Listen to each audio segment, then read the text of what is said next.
The rooftop shadows in ancient Babylon, crime didn't sleep. When the sun set and honest citizens locked their doors, another world emerged.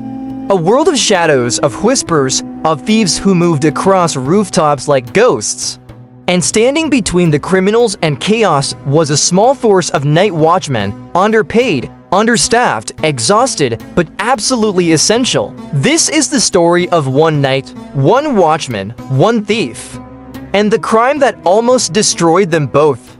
Meet Asher Malik, 48 years old, a night watchman for the merchant district of Babylon. For 23 years, he had walked these streets after sunset. He knew every alley, every shadow, every sound that didn't belong. The night watch was brutal work, 12-hour shifts, darkness, danger, thieves carried weapons and weren't afraid to use them. The pay was barely enough to support a family. Most men quit after a few years.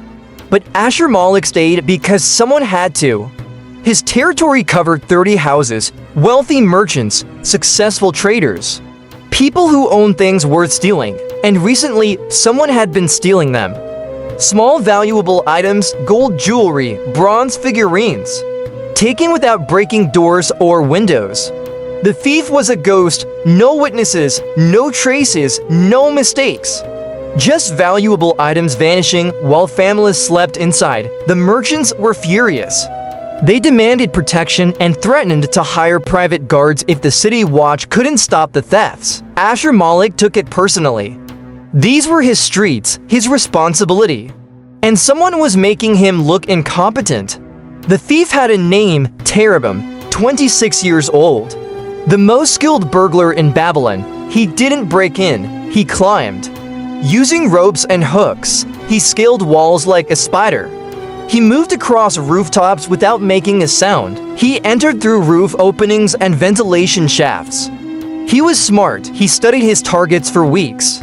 He planned every theft like a military campaign. Terabim saw himself as an artist. Not a common criminal, he only stole from the wealthy. Never from the poor, he never used violence. He had standards, he had pride. But pride, as always, creates blindness. One night, Terabim received an unusual request from a man named Eliakishim. Eliakishim was 43, once a successful merchant, now bankrupt. He owed money to everyone, his family was starving. He proposed stealing a specific gold seal from the house of Amatmamu's father, the wealthiest textile merchant in Babylon. Terabim normally refused special requests. Too risky, but the money was extraordinary. He accepted. What Terabim didn't know was that Amatmamu had noticed something. The 23-year-old daughter of the house was observant. She had seen a shadow on a nearby rooftop 3 nights in a row. Always the same time, always watching her house. She went to the city guard station and met Shama Shariba, a young guard, eager, honest, new to the job. He promised to increase patrols, but he mentioned it to Asher Malik during the shift change. The old watchman's eyes narrowed. A shadow on rooftops, that was Terabim's signature. Asher Malik had been hunting this thief for months. Finally, he had a location. 3 nights later, Terabim made his move, midnight, the darkest hour. He reached Amatmamu's house and dropped through the roof. He found the gold seal, ancient, beautiful, worth a fortune. He picked it up, examined it, perfect, job done. But as he moved to leave, he heard breathing. Someone was awake, Amatmamu. She hadn't slept. She had stayed awake listening. She screamed. The scream shattered the night. Outside, Asher Malik heard it. He ran toward the house, his whistle blowing. Terabim panicked. He scrambled back to the roof, fast, but not fast enough. The merchant and servants saw him. On the roof, Terabim ran toward his escape route. But Asher Malik was already there. He had predicted the path. They faced each other, the master thief and the tired watchman.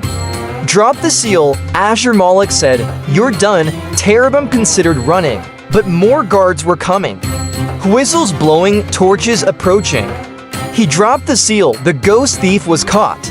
When they searched his room, they found stolen goods from 30 houses, years of thefts. But the investigation revealed Eliakishim had provided the layout. Under Hammurabi's code, hiring a thief was as serious as being one. Terabim was exiled into the desert with nothing. All his skill and pride were meaningless now. Ashur-Malik was honored, but he returned to his patrol the next night. Because crime didn't sleep, because someone had to walk the streets. Today, we know about night watches in ancient Babylon from clay tablets, official records. This wasn't chaos. This was civilization. The night watchmen were the thin line. They walked dark streets so families could sleep. Silent Babylon, where ancient civilizations speak.